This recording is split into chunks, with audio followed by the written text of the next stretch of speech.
The warp smart controls provide you with time stretch capability. So this allows you to adjust the timing of your audio performance.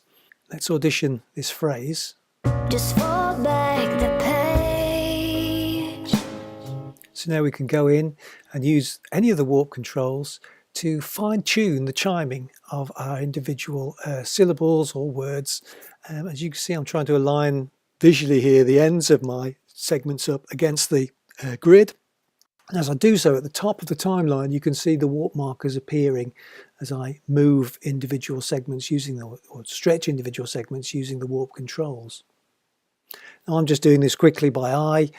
Clearly you'd want to audition as you were going through this process to make sure that you were getting a suitably musical end result. So let's audition again. Just fall back the page. You could just hear an audio artifact at the end of that phrase where I've overdone the stretching.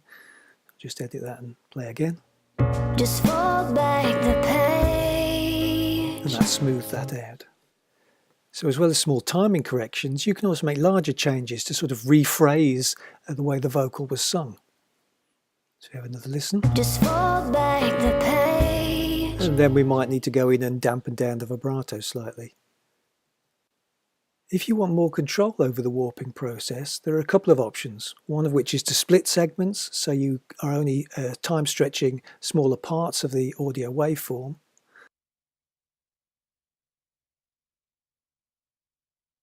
And then the other option is to hold the Option key while using the Warp tab, and that changes the actual segmentation.